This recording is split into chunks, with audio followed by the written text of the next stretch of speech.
तो देखिए last class में वी वर डिस्कसिंग कि अर्जुन कितने महान महान है। दुनिया के जितने भी विद्वान हैं उनसे भी कई गुना विद्वान थे अर्जुन। हमने डिस्कस किया था कि उस टाइम पर भी जब ना कोई यूट्यूब था ना फेसबुक था, कुछ भी नहीं था, कोई डिस्ट्रैक्शन नाम की चीज नहीं थी। उसके बाद में भी अर्जुन क्या कह रहे थे कि उनके लिए ये जो विधि है मन को स्थिर करने की, ये फॉलो करना बहुत कठिन है। ये चीज़ डिस्कस कर रहे थे हम। इन योग्यताओं के होते हुए भी अर्जुन ने श्री कृष्ण द्वारा वर्णित अष्टांग योग करने को मना कर दिया। तो हम क्या निष्कर्ष निकाले? तो देखिए ना आप कि उस टाइम पर भी जब कोई देखिए ये बात है, तो क्या हम यह कल्पना करें जो अर्जुन के लिए उस अधिक प्रगतिशील युग में जो असंभव था, वह हमारे लिए इस पतित युग में संभव होगा? जब उस टाइम पर ही कोई डिस्ट्रैक्शन वगैरह नहीं था, तब बहुत मुश्किल थी ये चीज़ कि मन को कंट्रोल किया जाए। तो क्या अब जो टाइम चल रहा है, आप देखिए ना बाहर का एनवायरनमेंट कितना कंटामिनेटेड है। आप सब अभी भक्ति कर रहे हैं, इस वजह से थोड़ा जब हम जो भी हम कर रहे हैं, भक्तों के संग में रहते हैं, तो इस वजह से बाहर के वातावरण से दूर होने के कारण हमें ज़्यादा कुछ आभास नहीं है, लेकिन वास्तविकता में बहुत कंटामिनेटेड है, बाहर का जो वातावरण है। तो सोचिए, उस टाइम पर जब अर्जुन इतने जो महान थे, उनके लिए इम्पॉसिबल थी ये चीज़, तो वह हमारे लिए इस पतित युग में संभव होगा। हमें एक क्षण के लिए भी यह नहीं सोचना चाहिए कि हम अर्जुन की श्रेणी में हैं। उनकी श्रेणी में छोड़कर हम उनसे हज़ारों गुना नीचे हैं। हम उससे हज़ारों गुना निकृष्ट हैं, फ़ॉलन से भी फ़ॉलन। उसके अतिरिक्त अर्जुन द्वारा इस योग विधि के प्रयोग का कोई इतिहास नहीं है। तो भी कृष्ण ने अर्जुन की प्रशंसा की कि भगवत गीता समझने हेतु वही एकमात्र योग्य व्यक्ति है। अर्जुन की महान योग्यता क्या थी? श्री कृष्ण कहते हैं, तुम मेरे भक्त हो, तुम मेरे अति प्रिय हो, अति प्रिय मित्र हो। तो देखिए जैसे अभी हमारा यहाँ पर हम जिस तरह से वार्ता कर रहे हैं, ये तो फिर भी ऑनलाइन है। अर्जुन स्वयं भगवान से व्यक्तिगत रूप से वार्ता कर रहे थे। तो सोचिए, क्या कितने महान भक्त है वो, प्रेमी भक्त है, तभी तो अ, इस तरह उनकी गति है।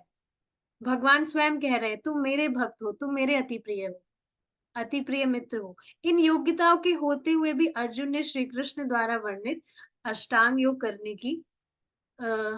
करने को मना कर दिया। तो क्या हम निष्कर्ष निकालें? क्या हमें मन के कभी भी वश में ना हो रख सकने पर निराश हो जाना चाहिए? क्या हम निराश हो जाएँ कि भाई बस अब तो दिल पागल है, ये मानने वाला है नहीं, बस में नहीं आएगा, तो बस अब हम इसकी शरण में हो जाते हैं। वैसे ही पूरा खींचा हुआ है, पूरे ही इसके शरणागत हो जाते हैं, ये जैसा कहे वैसा ही करते हैं हम। नहीं, यह वश में किया जा सकता है और यह विधि है कृष्ण भावनामृत। मन को सदैव कृष्ण में स्थिर करना चाहिए। मन जितना ही कृष्ण में मग्न हो जाए, उसे योग की उतनी ही अधिक पूर्णता प्राप्त होगी। तो देखिए ये बात समझना चाहिए, जितना मन भगवान में लगेगा, उतना ही जो व्यक्ति है, वो प्रसन्न होगा, उसको खुशी मिलेगी, क्योंकि उसकी स्वाभाविक स्थिति ये है कि उसका मन कहीं और लगेगा नहीं। अभी व्यक्ति जैसे इंद्रिय तृप्ति भी करता है, उसमें चलो उसका मन लग रहा है, तो समझ आता है, पर उसमें भी तो मन नहीं लगता है, उसमें भी तो चेंज चाहिए उसे। चेंज चाहिए हर बार, वैराइटीज़ चाहिए। तो उसकी जो स्वरूपता स्थिति है, वो क्या है कि उसका मन भगवान में ही लगेगा। और जितनी बार वो मन लगाएगा, उतनी बार वो प्रसन्न होगा, उतनी बार ही हर बार वो प्लानिंग करेगा, बारंबार प्लानिंग करेगा। कि फिर से कृष्ण का स्मरण हो। आप चलिए इस पर विचार करिए, जब तक व्यक्ति भक्ति ही नहीं करेगा, तब तक वो इस सुख को अनुभव कैसे करेगा? सोचिए ना, आप कुछ भी चीज़, कोई भी हम काम करते हैं, जैसे अब कोई शराबी है, उसने पहली बार शराब पी, उससे उसे जो नशा मिला, उससे उसे जो आनंद मिला, उसने वो पहली बार ट्राई करके ही तो उसने वो अनुभव पाया कि हाँ, शराब पीने के बाद या कुछ भी नशा करने के बाद में I feel very high. Prabhupada ji जो हिप्पीज़ थे, वो प्रभुपाद जी ने पूछा, "तुम ये नशा वगैरह क्यों करते हो? क्या क्या है इसमें ऐसा?" तो जो हिप्पीज़ हैं, वो कहते हैं, "we feel high, I feel very high." इसको जो करने के बाद में जो मुझे टेस्ट मिलता है, वो उसका कुछ अंदाज़ा नहीं लगाया जा सकता। तो प्रभुपाद जी ने कहा कि मैं तुम्हें कुछ ऐसी चीज़ बताऊँ जिसे तुम फ़ॉलो करो। तुम्हें नशा करने की भी ज़रूरत नहीं है और इससे भी कई अधिक ज़्यादा गुना बहुत अच्छा तुम्हें टेस्ट मिले। तो फिर मैंने कहा, हाँ, ऐसी चीज़ तो ज़रूर मुझे बताओ। तो मतलब यहाँ पर समझाया क्या जा रहा है, जब तक कोई व्यक्ति कुछ चीज़ करेगा ही नहीं, उसे अनुभव कैसे होगा? जब तक व्यक्ति भक्ति करेगा ही नहीं, तो उसे ये चीज़ का अनुभव कैसे होगा कि इसमें कितना सुख है? आधे व्यक्ति तो बेचारे इस वजह से भक्ति के पथ पर नहीं आ पाते, डर जाते हैं कि हम तो साधु बाबा बन जाएँगे, ये हो जाएगा, वो हो जाएगा। पर ये कोई वास्तविकता में सही अंडरस्टैंडिंग नहीं है। तो भक्ति नहीं करेगा, अनुभव नहीं करेगा उस सुख का, तो फिर मन में इच्छा कैसे आएगी कि हम वापस उसे करें? और जब इच्छा ही नहीं आएगी तो फिर रुचि कैसे प्राप्त होगी? विचारणीय बात है ये। तो यही चीज़ यहाँ समझाई जा रही है कि मन जितना ही कृष्ण में मग्न हो जाए, उसे योग की उतनी ही अधिक पूर्णता प्राप्त होगी। योग की पूर्णता क्या है? हमारा जो चंचल मन है, वो स्थिर हो। बिना मतलब की जो व्यर्थ की इच्छाएँ इसमें आती हैं, भौतिक इच्छाएँ आती हैं, वहाँ से मन पूरी तरह से विरक्त हो जाए। तो यही योग की पूर्णता है। तो योग की उतनी ही अधिक पूर्णता प्राप्त होगी। अब हम श्रीमद् भागवतम की ओर आए तो 12वें स्कंद में सुखदेव गोस्वामी महाराज परीक्षित से कहते हैं, पाएंगे कहते पाएंगे कि स्वर्ण युग, सतयुग में लोग 1 लाख वर्ष तक जीवित रहते थे और उस समय जब वह प्रगतिशील व्यक्ति इतने वर्ष जीवित रहते थे तो अष्टांग योग करना संभव था। किंतु जो सतयुग में अष्टांग योग द्वारा पाया जाता था तथा उससे अगले युग द्वापर युग में मंदिर में पूजा द्वारा पाया जाता था, वही वर्तमान युग में केवल मात्र हरि कीर्तन, हरे कृष्ण के भजन से पाया जा सकता है। इसलिए हम प्रामाणिक स्रोतों से सीखते हैं कि हरे कृष्णा कृष्ण कृष्णा हरे हरे, हरे रामा रामा रामा हरे हरे का कीर्तन ही इस युग में योग की सिद्धि का मूर्त रूप है। अब देखिए, ये बात तो हम बहुत आसानी से काफी बार सुनते हैं और स्वीकार कर लेते हैं, पर उसके बाद भी संदेह बना रहता है,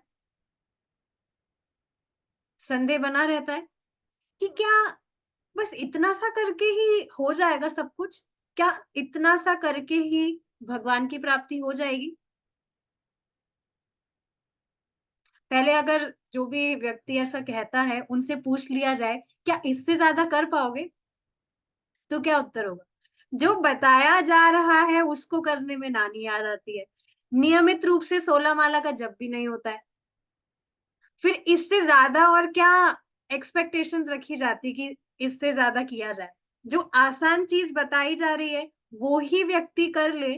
देखिए, एक बार में, एक दिन में कुछ ज़्यादा चीज़ की जाए, तो वो तो व्यक्ति कर सकता है।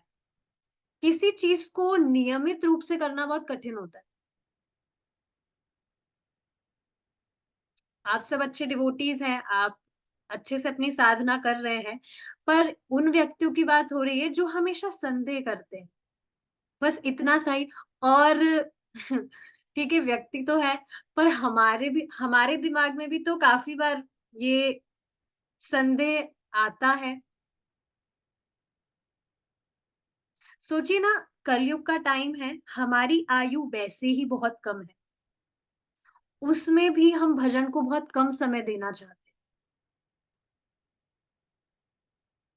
अब ये बात मैं क्यों कह रही हूँ, आप देखेंगे काफ़ियों को तो जॉब करने की ज़रूरत भी नहीं है,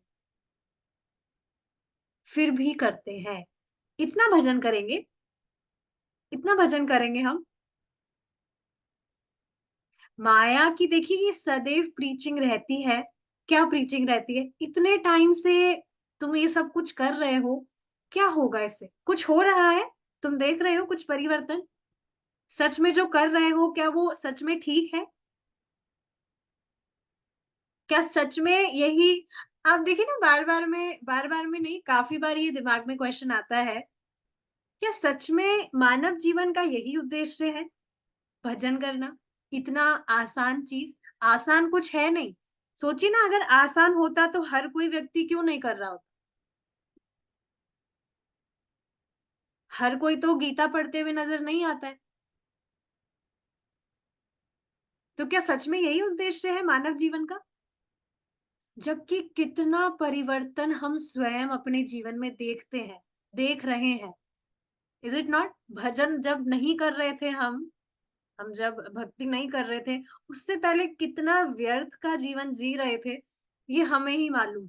इनफैक्ट मैं मेरी बात करूँ, हर दिन ये हेवी रिफ्लेक्शन आता है कि अभी जो कर रहे हैं, भजन अभी नहीं कर रहे होते तो बिना मतलब की व्यर्थ की चीज़ें ही कर रहे होते।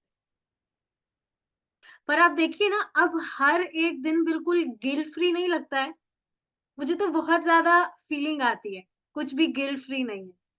ऑफ कोर्स हर दिन हमें ये लगता है कि आज तो हम कुछ ज़्यादा अच्छी तरह से सेवा नहीं कर पाए भगवान की। बट स्टिल हम जब 16 राउंड स्टैंड करते हैं और जो भी बताया है प्रभुपाद जी ने वो करते हैं, तो गिल्ट फ्री फीलिंग आती है। तो ये माया की जो प्रीचिंग है, ये हमेशा चलती रहेगी और आखिरी दम तक ऐसे ही प्रीचिंग करती रहेगी। इस वजह से देखिए बार-बार में शास्त्र सुनना बहुत ज़रूरी है, ताकि हम हमारे मन को कन्विंस कर सकें।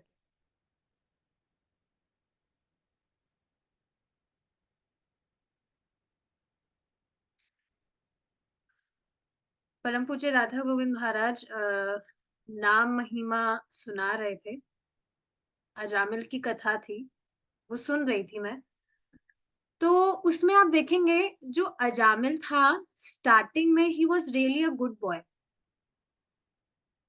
सब कुछ बहुत अच्छे से एक जो ब्राह्मण सारी चीज़ें करता है, बिल्कुल सारी चीज़ें वो करता था नियमित रूप से।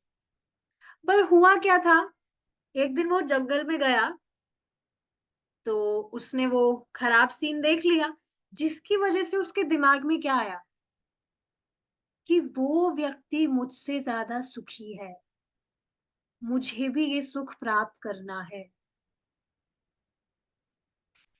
ये देखिए बहुत ही डेंजरस चीज़ होती है, स्पेशली जब कोई डिवोटी किसी भौतिकतावादी व्यक्ति को देखता है, वो कुछ भी काम कर रहा है और उसको देखकर दिमाग में ये चीज़ आ जाए कि वो व्यक्ति हमसे ज़्यादा सुखी है। हम तो हमारा यहाँ समय खराब कर रहे हैं, हरे कृष्णा कर रहे हैं। It is really this is really very dangerous. इस वजह से देखिए माया सच में बहुत प्रबल है। ये आश्चर्य मुझे तब होता है जब जो भक्त हैं वो ड्रॉप कर जाते हैं। आप सोचिए ना, कितने अन्य भक्त भी होते हैं, ऐसा नहीं है उनके जीवन में कुछ परेशानियाँ नहीं आती है, उनके जीवन में कुछ प्रॉब्लम्स नहीं आती है। बट स्टिल वो स्थिर रहते हैं, चलते रहते हैं कंटिन्यू। बट कुछ भक्त होते हैं जो ड्रॉप कर जाते हैं। क्यों? क्योंकि यही तो संदेह रहता है दिमाग में कि वो सामने वाला जो व्यक्ति कुछ कर रहा है, वो हमसे ज़्यादा अधिक सुखी है, हम तो शायद हमारा टाइम खराब कर रहे हैं।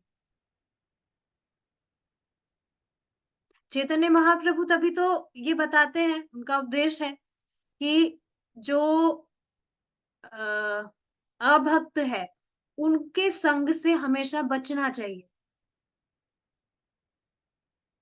प्रभु जी बता रहे थे अभी जो हरिनाम चिंतामणि का डिस्कशन चल रहा है, उसमें बता रहे थे कि अगर चैतन्य महाप्रभु बताते हैं ऐसा कि अगर किसी अभक्त का आप मुँह भी देख ले, तो गंगा जी में जाकर स्नान करना चाहिए, कपड़े सहित, ऐसा कुछ बताया था। कपड़े सहित डुबकी मार लेनी चाहिए गंगा जी में। तो इसका अर्थ क्या है? वास्तविकता में ये हमारी भक्ति के लिए बहुत डेंजरस चीज़ है, कि हम किसी अभक्त का संग करें या उसकी कुछ भी बातें सुने, हमारी भक्ति के लिए अच्छी नहीं है वो, कि भक्ति से तो उसका कुछ संबंध है नहीं और अल्टीमेटली वो हमें डिस्ट्रैक्ट कर सकता है। तो इस वजह से बार-बार सुनेंगे, तब ही एकदम अच्छे से कन्विंस हो पाएँगे। और आप खुद इस पर देखिए, आप खुद ऑब्ज़र्व कर सकते हैं, दिन-प्रतिदिन आप जैसे-जैसे भक्ति कर रहे हैं, जो भी आप ग्रंथ पढ़ रहे हैं, क्लासेस सुन रहे हैं, एकदम माइंड में ये फिक्स होता जा रहा है कि वास्तविकता में भक्ति करना ही तो मनुष्य जीवन का उद्देश्य है, तो हम बाकी चीज़ों में हमारा समय क्यों खराब करें? कभी-कभी माया प्रीचिंग करती है तो दिमाग में क्वेश्चंस आ सकते हैं, संदेह आ सकते हैं, बट स्टिल आप देखेंगे पहले से तो काफ़ी स्ट्रॉन्ग होते जा रहे हैं। जो व्यक्ति है ये स्वाभाविक है, भक्ति करेगा, नियमित रूप से श्रवण करेगा, पहले से वो आगे ही बढ़ रहा है, स्ट्रॉन्ग होता जाता है।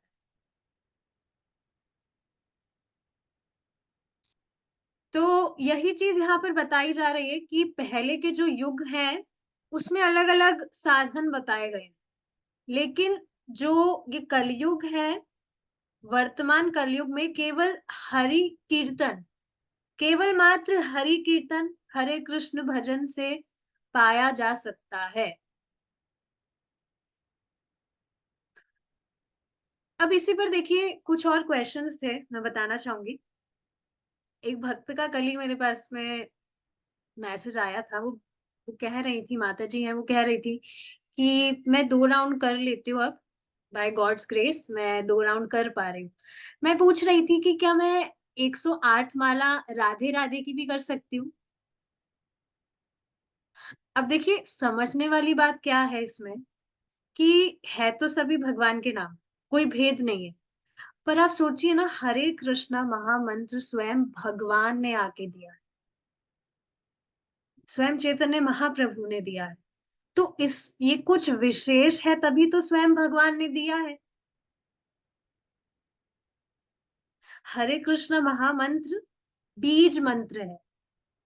जिस तरह से आप देखेंगे, कोई भी बीज होता है, आप अगर उसे मिट्टी में डाल देंगे, तो वो अपने आप ही उगने लगता है। स्पेशली अपने आप जब मैं कह रही हूँ, तो आप देखेंगे बाहर रोड साइड पर जो पेड़ लगे होते हैं, उसमें ज़्यादा मेहनत थोड़ी की जाती है। बस ऐसे ही बीज वगैरह डाल दिए जाते हैं, फिर जैसे-जैसे मौसम चेंज होता है, अपने आप ही वो पौधा बन के फिर बहुत टाइम जैसे-जैसे बीतता है, वो पेड़ बन जाता है। मेहनत कुछ नहीं की जाती। उसी तरह से हरे कृष्ण महामंत्र है, इसमें कुछ मेहनत करने की ज़रूरत नहीं है। कैसे भी व्यक्ति इसको जपेगा, प्रभु जी बता रहे थे कि महाराज बता रहे थे that even if someone is chanting this mantra inattentively, he will get liberated. अब सोचिए इनअटेंटिव चैंटिंग करने का इतना लाभ है, तो अटेंटिव होकर व्यक्ति चैंटिंग कर रहा है, तो उसका तो कहना ही क्या।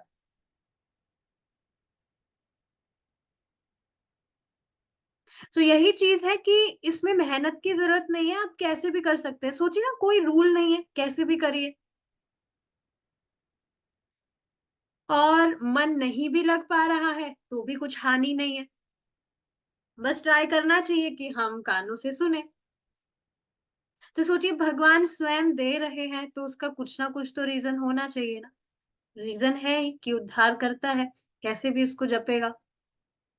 तो अगर कुछ एक्स्ट्रा चीज़ व्यक्ति करना भी चाहता है, तो ये हरे कृष्णा का महामंत्र ही एक्स्ट्रा करे। कुछ और एक्स्ट्रा चीज़ें करने की ज़रूरत नहीं है। Prabhupada ji said, "there is enough तपस्या, डोंट क्रिएट योर ओन।" तो हमें क्यों दिमाग लगाना है बिना मतलब? जो बताया है उसको करिए। अभी आप देखिए जैसे कल शायद संक्रांति कुछ होता है, तो आप देखिए ना लोग कैसे भाग रहे हैं, हमें ये पुण्य करना है, हमें वो दान देना है, पर भक्तों का कुछ नहीं है। वही सुबह हमने हमारा चैंटिंग किया, प्रसाद खाया, क्लास सुन रहे।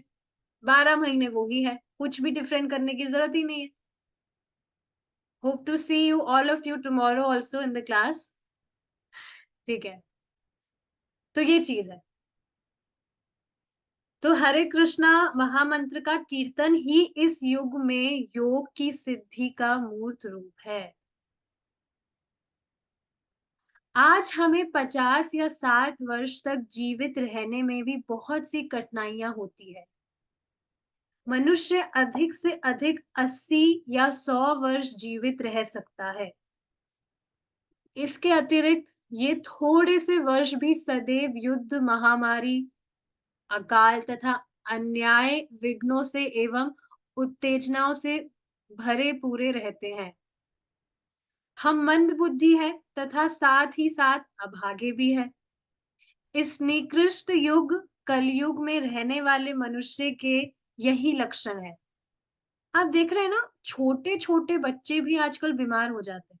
छोटे-छोटे बच्चों को कैसी-कैसी बहुत डेंजरस बीमारियां हो जाती है, एकदम जानलेवा। तो एक तो उम्र वैसे ही कम है, कितना साल जीता है? 100 वर्ष तो कहा जाता है, पर वास्तविकता में 100 वर्ष भी कोई जीवित नहीं रहता है आजकल। जो पुराने लोग रहे हैं, वो अभी तक ठीक है, चल रहे हैं जो चल रहे हैं। पर अभी की बात करें अगर अभी के टाइम की, तो 100 वर्ष भी कहाँ जी रहा है व्यक्ति, 50-60 में ही निकल जाता है। तो एक तो उम्र वैसे ही कम है। इसके अलावा काफ़ी सारा जो टाइम है, अभी आप देखिए महामारी कहा गया है, तो अभी कोरोना आया था। पूरा जो साल 2 साल है ऐसे ही वेस्ट चले गए। अब देखिए हम ये डिस्कशन तो कर रहे हैं, पर आप सोचिए जो भी भक्त भक्ति में आए हैं, खुद सोचिए 1 साल से नियमित रूप से भजन करने से कितना परिवर्तन हुआ है। सिर्फ़ 1 साल में पूरी जो अ, हिस्ट्री है वो ही चेंज हो गई।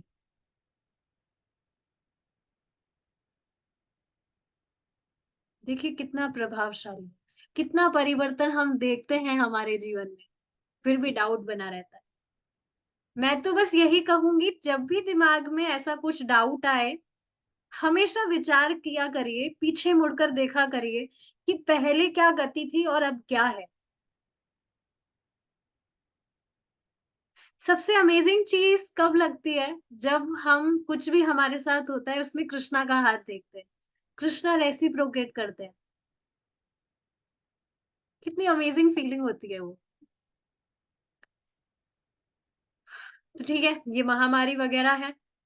उसके अलावा मंदबुद्धि है। मंदबुद्धि कैसे? कुछ याद ही नहीं रहता है। कल क्या खाया था कुछ याद ही नहीं है। मुझे तो नहीं है याद। साथ ही साथ अभागे भी है। इस निकृष्ट युग कलयुग में रहने वाले मनुष्यों की के यही लक्षण हैं। तो आप देखेंगे कुछ जो खाना-पीना भी हम खा रहे हैं, तो वो भी तो कुछ इतना उत्कृष्ट नहीं है। चाहे से अच्छी क्वालिटी का भी लें, फिर भी वो इतना अच्छा नहीं है। अडल्टरेटेड ही है, मिलावट ही है सब। अतः यही कहना उचित होगा कि हम अष्टांग योग, जिसका कृष्ण वर्णन कर रहे हैं, में भी कभी सफलता नहीं पा सकते। कितना मुश्किल है वास्तविकता में ध्यान करना। आप सोचिए ना जब हम लिटरली बिल्कुल प्रैक्टिकल चीज़ है, हम हमारा 1 राउंड भी बिल्कुल स्थिर होकर नहीं कर सकते। बार-बार में हमें हमारा पोस्चर चेंज करना होता है, सिर्फ़ 1 राउंड। तो अब ये पूरी अष्टांग योग की विधि को तो कैसे फॉलो किया जाए? अधिक से अधिक हम अपनी व्यक्तिगत सनक को इस पद्धति के किसी नकली संस्करण से तृप्त कर सकते हैं। मतलब ठीक है, कोई बोल रहा है कि मैं कर रहा हूँ अष्टांग योग से मैं सिद्धि प्राप्त कर लूँगा, तो ये क्या है? नकली संस्करण, नाटक कर रहा है। अतः लोग शारीरिक कसरतों तथा गहरी सांस लेने के केंद्रों में जाकर धन व्यय कर रहे हैं और वे यह सोचकर प्रसन्न है कि उन्होंने अपने जीवन की अवधि कुछ और वर्षों तक बढ़ा ली है अथवा मैथुन का आनंद बढ़ा लिया है। किंतु हमें यह अवश्य समझना चाहिए कि यह वास्तविक योग पद्धति नहीं है। देखिए, इसी का एकदम प्रैक्टिकल एग्जाम्पल है। Krishna is just amazing. मैं खुद इस चीज को ऑब्जर्व कर पा रही हूँ। काफी सारे अलग अलग तरह के लोग भेज रहे हैं। एक माता जी हैं, तो ठीक है, उन्होंने चैंटिंग स्टार्ट किया। 2 दिन उन्होंने चैंटिंग किया। बाद में तीसरे दिन उनके साथ क्या हुआ, चैंटिंग करते टाइम, चैंटिंग करते करते उनका उनके सर में दर्द हो रहा था। तो कह रही थी चैंटिंग करते करते मेरे सर में और दर्द होने लग गया। तो मुझे लगता है ये चैंटिंग मेरे मेरे लिए नहीं है ये। और फिर ऊपर से आप देखेंगे सामने वाला, ये बहुत ही एक तो गुण है व्यक्ति में कि उसको कोई चीज बताई जाए तो वो खुद का ही जो मत है उसको सामने रखना चाहता है, सामने वाले की नहीं सुनेगा। तो उनको मैंने समझाया कि चैंटिंग आप जो कर रहे हैं ऐसा नहीं है, ये एक्सीडेंटली ऐसा हुआ है कि आपके सर में दर्द हुआ है, ऐसा नहीं होता है चैंटिंग करने से। उसके अलावा भी उनको मैंने काफ़ी सारी चीज़ें बताई थी कि ये हमारी आत्मा के लिए है, हमारा हार्ट प्यूरिफाई करता है, एटसेट्रा, एटसेट्रा। तो वो कोई मेडिटेशन करते हैं, ऑलमोस्ट बता रही थी 15 टू 20 इयर्स हो गए उन्हें वो मेडिटेशन करते-करते।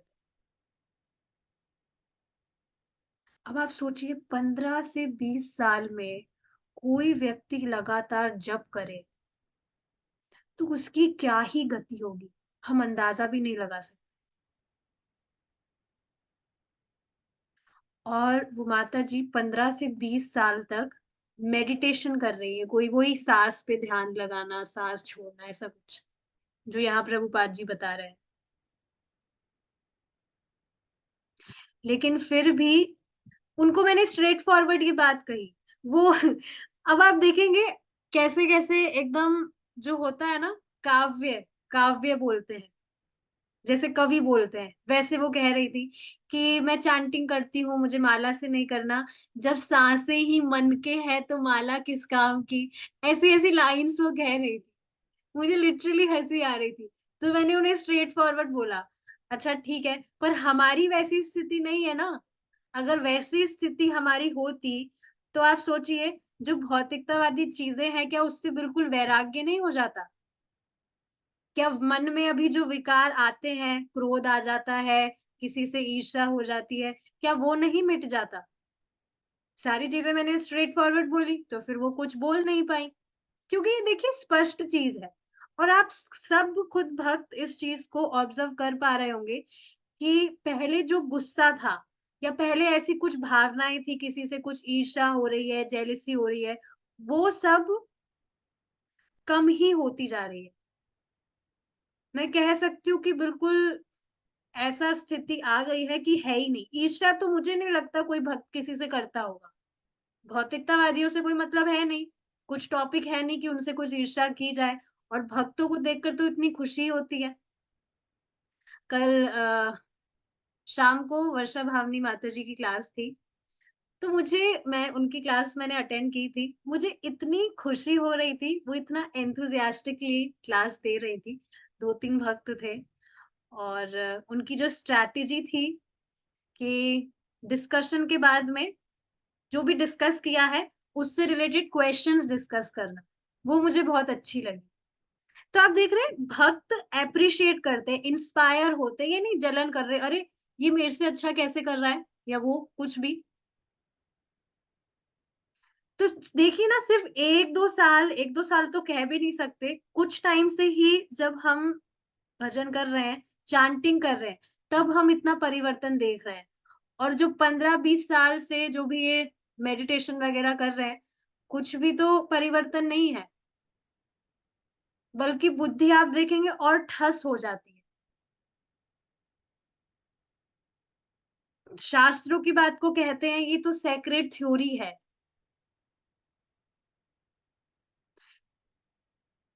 मैं आक्षेप नहीं कर रही हूँ यहाँ किसी पर भी, बस ये चीज़ समझने वाली है कि ये टाइम है ही नहीं इन सब चीज़ों का। ये टाइम है अ, भगवान के नाम कीर्तन का। इस युग में उस ध्यान योग पद्धति को ठीक से संपन्न नहीं किया जा सकता। इसके स्थान पर उस पद्धति की समस्त सिद्धियों को कृष्ण भावनामृत की सर्वोत्तम विधि भक्ति योग द्वारा, विशेषकर मंत्र योग अर्थात हरे कृष्ण कीर्तन द्वारा श्री कृष्ण का यश गाकर अनुभव किया जा सकता है। यह वैदिक शास्त्रों में संस्तुत है तथा चैतन्य महाप्रभु जैसी महान विभूतियों द्वारा उद्घटित है। वास्तव वास्तव में भगवत गीता घोषित करती है कि महात्मा गण सदैव भगवान की कीर्ति का गायन करते रहते हैं। तो परम पूज्य राधा गोविंद महाराज ये भी बता रहे थे कि कम से कम बच्चों का ही नाम हमें भगवान के नाम के ऊपर रखना चाहिए। कम से कम उस बहाने ही भगवान का नाम बार-बार मुँह पर आए। लेकिन आजकल के लोग क्या-क्या नाम रखते हैं, टिंकू, मिंकू, पिंकी पता नहीं क्या-क्या। घर में जो पेट है उसका भी नाम महाराज बता समझा रहे थे, उसका भी नाम अगर कोई भगवान के नाम पर रखता है, तब भी उसका उद्धार हो जाता है। तो किसी के बच्चे में ही आसक्ति है, जैसे कि अजामिल, तो देखिए ना उसके अपने बच्चे में आसक्ति थी, नाम उसका नारायण था। तो बस अपने बच्चे के माध्यम से ही सही, वो ही एक बहाना था, पर उसके मुँह से भगवान का नाम तो निकलता था बार-बार और इसी वजह से उसकी सद्गति हुई। अंत समय में भी अपने बच्चे में आसक्ति के कारण भगवान का नाम कह रहा था। तो कम से कम इस बहाने से ही करना चाहिए। कुछ भी जो इंग्रीडिएंट्स हैं, आप देखेंगे ये बहुत फ़नी चीज़ है। फ़नी मतलब बहुत आनंद है इस चीज़ में कि आपके किचन में कुछ इंग्रीडिएंट्स हैं, तो उनको भी आप भगवान के नाम से पुकार रहे हैं। जैसे साधु समाज में क्या होता है, जो नमक है, उसको राम रस कहा जाता है। चीनी को शाम रस कहा जाता है। जो दही बड़े होते हैं, उसमें जो वो बड़े होते हैं गोल-गोल, उसको राम चकला कहा जाता है। तो इंग्रीडिएंट्स को भी कोई भी जो वस्तु है, हम उसको भी इस तरह से पुकार सकते हैं, भगवान का नाम आएगा। तो ये मैं घर में ये आज चल रहा था रिकॉर्डिंग, तो मेरी जो मम्मी है, शी वाज़ आल्सो स्माइलिंग कि वाह! ये तो बहुत अच्छा है, ऐसा कर सकते हैं। तो ऐसे ही हम कर रहे थे कि राम रस कम था क्या? आज जो बना उसमें राम रस कम था क्या? शाम रस कहाँ पड़ा है? So this is also fun. इस बहाने से देखिए भगवान का नाम आता है। तो यदि कोई व्यक्ति वैदिक साहित्य, भगवत गीता हाँ, तो ये चीज़ है कि हमेशा भगवान का नाम निकलना चाहिए मुँह से, चाहे से कैसे भी निकले। बिल्कुल इनअटेंटिव वे में भी कोई कह रहा है कि हरे कृष्णा होटल कहाँ है? तुलसी ढाबा कहाँ है? भगवान के नाम से कुछ भी राम ढाबा कहाँ है? व्हाटएवर। इससे भी अगर वो कह रहा है, तब भी उसका उद्धार होता है। बाकी सारी जो भी चीज़ें होती हैं, गंगा जल में स्नान करना, पुण्य करना, सारी चीज़ों को मिलाकर भी भगवान का एक नाम उस पर भारी होगा। और एक नाम भी कैसा? ऐसा नहीं कि हम बिल्कुल ध्यानपूर्वक नाम बोल रहे हैं। बिल्कुल इनअटेंटिव वे में भी वो नाम बोला जा रहा है, वो भी भारी रहेगा। तो फिर क्यों नहीं भगवान का नाम बोलना चाहिए? यदि कोई व्यक्ति वैदिक साहित्य, भगवत गीता तथा महान प्रामाणिक आचार्यों के अनुसार महात्मा बनना चाहता है, तो उसे कृष्ण भावनामृत की इस विधि को ग्रहण करना चाहिए तथा हरे कृष्ण का जप एवं कीर्तन करना चाहिए। किंतु यदि हम पद्मासन में सीधे बैठने तथा किसी कर्तव्य के समान समाधि में जाने से संतुष्ट है, तो अलग बात है। तो ये तो बिल्कुल इम्पॉसिबल चीज है। इनफैक्ट आप देखेंगे कि हम कुछ भी योग वगैरह भी करते हैं, फिजिकल एक्सरसाइज, योगा वगैरह, उसमें भी कहाँ मन स्थिर रह पाता है, कितने सारे थॉट्स आ जाते हैं। किंतु हमें यह तो समझना ही चाहिए कि ऐसे आडंबरी कर्तव्यों से योग की वास्तविक पूर्णता का कुछ लेना देना नहीं है। कृत्रिम औषधि से भौतिकता के रोग का निवारण संभव नहीं। हमें सीधे कृष्ण से वास्तविक चिकित्सा ग्रहण करनी होगी। तो ठीक है, इस डिस्कशन को जो है हम कल कंटिन्यू करेंगे। अच्छा, अब क्लास ओवर करने से पहले I have an interesting thing for all of you. वो क्या है? वो ही जो वर्षा माता जी की क्लास में मैंने जो सीखा, उस स्ट्रैटेजी को मैं यहाँ अप्लाई करना चाहती हूँ। आज से हम जो भी डिस्कस कर रहे हैं, लास्ट क्लास में जो डिस्कस किया उसके क्वेश्चंस हम नेक्स्ट क्लास में डिस्कस करेंगे। ज्यादा क्वेश्चन नहीं, बस एक दो क्वेश्चन, बहुत जो बेसिक बेसिक क्वेश्चंस है। तो ठीक है, देखते हैं। ठीक है, आई होप ये विजिबल है। तो देखते हैं क्या है। जो वस्तु या कर्म भौतिकतावादी दृष्टि से बहुत अच्छे प्रतीत होते हैं, वह वास्तविकता में श्रेष्ठ क्यों नहीं होते? तो ये चीज हमने डिस्कस की थी कि काफी सारी मटेरियल चीजें होती है जो दिखने में बहुत अच्छी होती है, लेकिन वास्तविकता में वो श्रेष्ठ नहीं होती। तो क्या समझा था इसमें? कोई बताना चाहेंगे? कुछ भी नहीं, परफेक्ट नहीं भी है तो कोई बात नहीं, जितना आपने सुना समझा वो बोल सकते हैं आप। हाँ, साक्षी माता जी आप ट्राई करना चाहेंगे?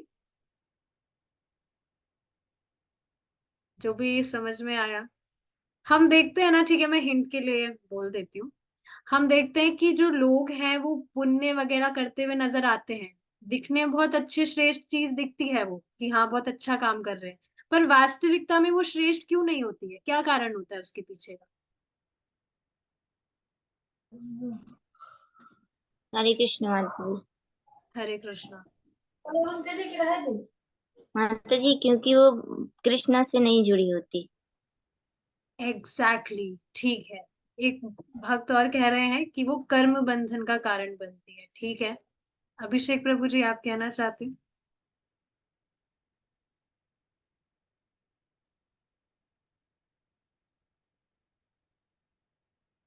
कहिए, आपने हैंड रेस किया था। हरे कृष्ण माता जी। हरे कृष्णा। माता जी उसकी सत्ता ज्यादा दिन तक नहीं टिकती। क्या? उसकी सत्ता जो है ज्यादा दिन तक नहीं। मुझे समझ नहीं आया आप क्या कह रहे हैं। देखिए, ये साक्षी माता जी ने बिल्कुल ठीक बताया कि आप देखेंगे कि पुण्य करते हुए नजर आ रहे हैं, लेकिन क्योंकि उसका संबंध भगवान से नहीं होता है, इस वजह से वो अच्छा नहीं है। देखिए, कुछ भी वस्तु है, कोई भी व्यक्ति कर रहा है, वो अपनी संतुष्टि के लिए करता है, उसका खुद का उसमें कुछ श्रेय होता है, इस वजह से वो करता है। अगर उसका संबंध भगवान से नहीं है तो कुछ भी चीज भगवान से संबंधित नहीं है तो वो तो श्रेष्ठ नहीं होगी। अब इस संबंध में अर्जुन क्या विचार कर रहे थे? अर्जुन क्या विचार कर रहे थे? अर्जुन सोच रहे थे कि मैं सब कुछ छोड़ दूंगा, मैं लड़ाई नहीं करूंगा, मैं युद्ध नहीं करूंगा, मैं संन्यास ले लूंगा। तो यहाँ पर भी ये भौतिकतावादी दृष्टि से तो बहुत अच्छा प्रतीत हो सकता है कि अर्जुन कितने अच्छे हैं, कितने दयालु है, दया कर रहे हैं। पर वास्तविकता में बीच में क्या आ रहा था? अटैचमेंट, मोह के कारण ही तो वो ऐसा कर रहे थे। तो ठीक है, ये तो हमने फर्स्ट डे डिस्कस किया था, इस वजह से आपको प्रॉब्लम हुई है याद करने में। बट अब जो हमने कल डिस्कस किया था, एक बार उसको देखेंगे। कल हमने देखिए डिस्कस किया था कि भगवान को मधुसूदन नाम से अर्जुन पुकार रहे थे, उसके पीछे का क्या रीजन था? कौन बताना चाहेंगे?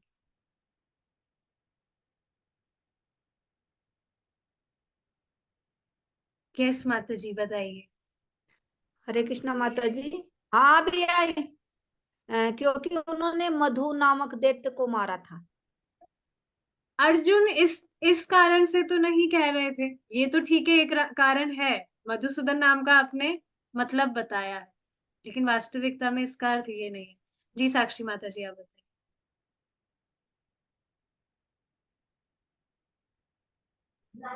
हरे कृष्णा माता जी। हरे कृष्ण। अर्जुन अर्जुन ये कह रहे थे कि जैसे मधु नाम का राक्षस था, वैसे हमारे मन में भी बहुत सारे राक्षस हैं, 6 प्रकार हमारा मन विकार भी, के। जी, हमारा मन भी एक राक्षस है। इस जी वजह से माता जी। अर्जुन भगवान को मधुसूदन कहकर पुकार रहे थे। क्यों? कि आप मेरा जो ये मन रूपी राक्षस है, उसको उसको भी, उसका आप दमन कर दे, इस वजह से मधुसूदन नाम से पुकार रहे हैं। ठीक है, we will stop here now. I will see if there are any questions.